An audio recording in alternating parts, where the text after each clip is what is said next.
After killing Canada's electric vehicle mandate, the Carney government is laying out more of its new vision for the EV transition, announcing another batch of funding for charging stations. Many Canadians want to choose cleaner options, but they feel like EVs are too expensive, or they worry about not having enough charge to get where they need to go. It's time to change that.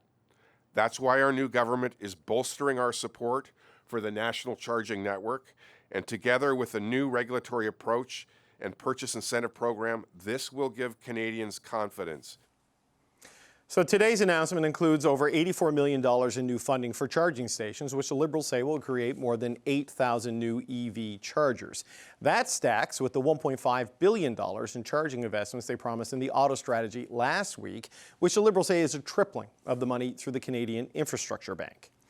Well, we've got all of that, and today the Liberals also announced that their new national charging infrastructure strategy will be arriving later this year, likely in the fall. So for more on what this modified path on EVs means for Canada's fight against climate change, we've got Julie Dabrusin. She is the Minister of Environment, Climate Change and Nature. Minister, it's good to see you. Thank you for being here today. Thank you for having me. So this money, this $84 million, about 8,000 chargers it will put into the system is what it will pay for.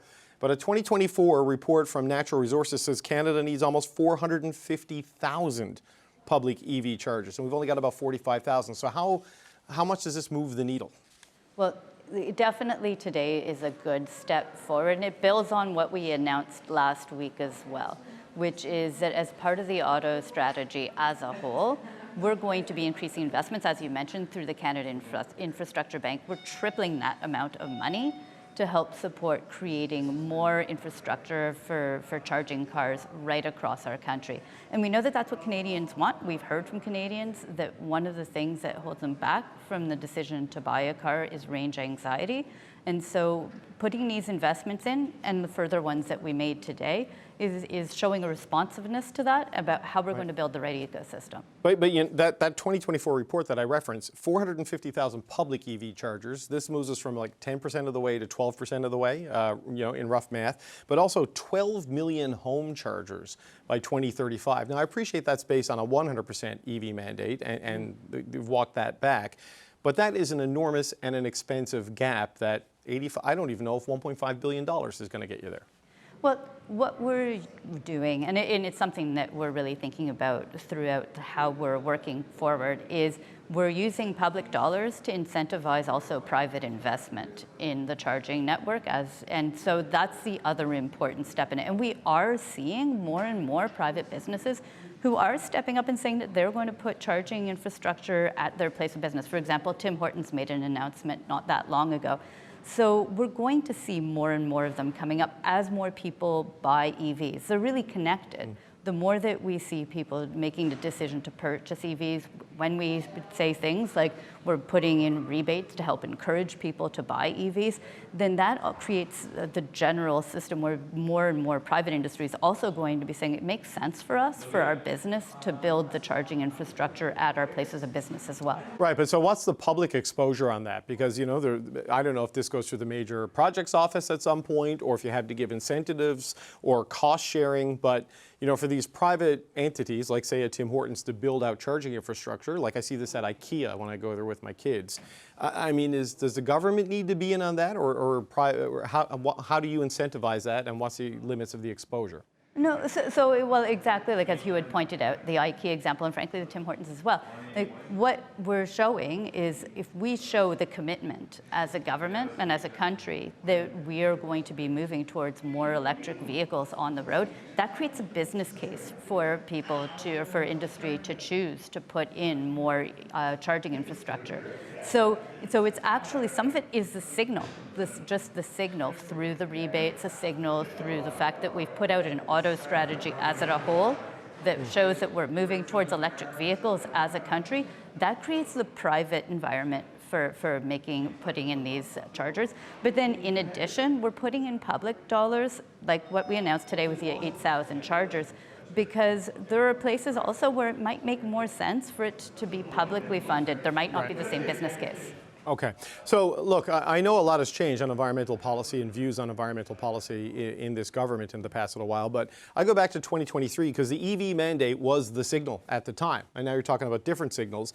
And you emceed the event where Stephen Guilbeault, who was then the environment minister, rolled out the EV mandate. So what has changed in terms of convincing you personally that the policy you helped introduce had to be scrapped and replaced with this new approach?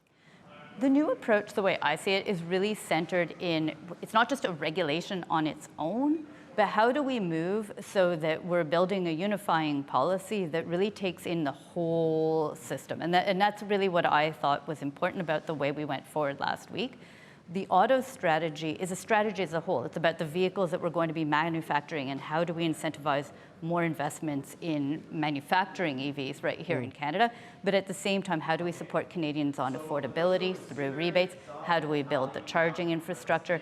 And that's a more durable policy. Like, that is a pragmatic policy that Canadians can really understand, and it meets the moment we're in right now. So I feel like this, when we're looking at the moment we're in right now, and we're looking at how do we actually reduce emissions and build the EV industry here in our country. I mean, 1 in 4 cars globally this year, the new cars, will be EVs purchased. Right. We want to make sure that we're set up for that economy as a whole. So this is a new way of seeing things, only in a sense that it's more all-encompassing. Right, but you know, during the years when the EV mandate was introduced, a lot like the consumer carbon price, critics of it said these were divisive policies and you were imposing things on people, and this was all defended by you and other members of the government. And sort of the way you're rationalizing this change today, it seems like belatedly admitting that a lot of the criticism was in fact correct, that those policies were too severe and too divisive. I actually would say it's more that we're really trying to approach it in a way that makes it accessible for Canadians, taking into account all of the issues that we have seen and heard, and making sure that, you know, when we made the announcement with the auto strategy last week, we were at an auto parts manufacturer surrounded by auto workers, and we were there with members from industry cheering the EV industry and the future of our country in EVs and all the job opportunities that creates.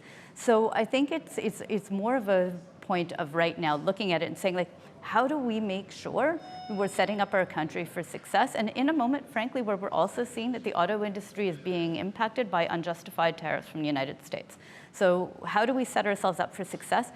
When I'm on a shop floor and I have auto workers who are around and who are celebrating this move towards an EV infrastructure for our entire country, I think that's a good day. Right, but on the emission side, I mean, the EV targets are now, they're less ambitious than they were. They may be more practical and more realistic, but they're less ambitious.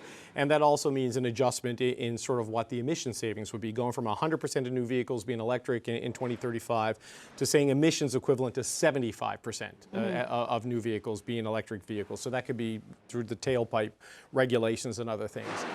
If you're still committed to the 2035 climate targets, as we've discussed in the past, how do you get there with this change? Another 25% reduction from transportation, which is a big driver of this.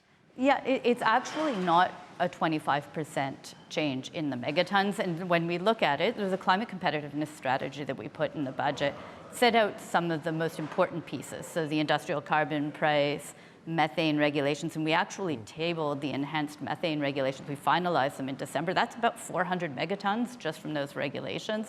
It's about clean electricity.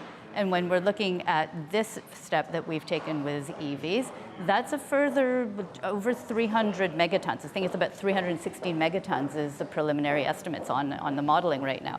So we are actually still driving forward on reducing emissions. And for me, what I think is the most important about this is it's being done in a way that's durable, because we're building the entire ecosystem all around it.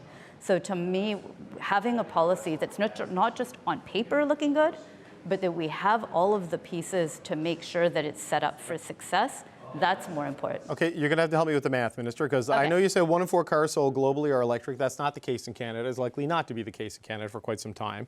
If we're moving to a 75% equivalency from 100%, that's a gap of 25%. So maybe not in your overall emissions, but just from autos, from the EV transition, that is a 25% delta, is it not, from what you had intended to get and what you are now intending to get? Yeah, so on you're right that there was the previous standard to now.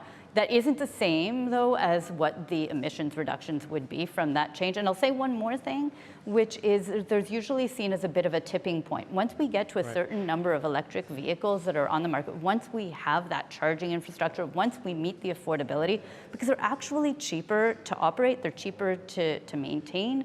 Like once we reach that, there is a tipping point where you get to more and more vehicles that just are purchased. And it's the right choice that people will make. So, you know, as we go forward, there actually are still emissions reductions that are coming through that even go beyond when you're kind of doing the straight math that you were setting out. Okay, I'm going to have to dig into those numbers a little bit more to help me understand it. Julie Dabrusin, Minister of Environment, Climate Change and Nature, thank you for your time today. We appreciate it. Thank you so much.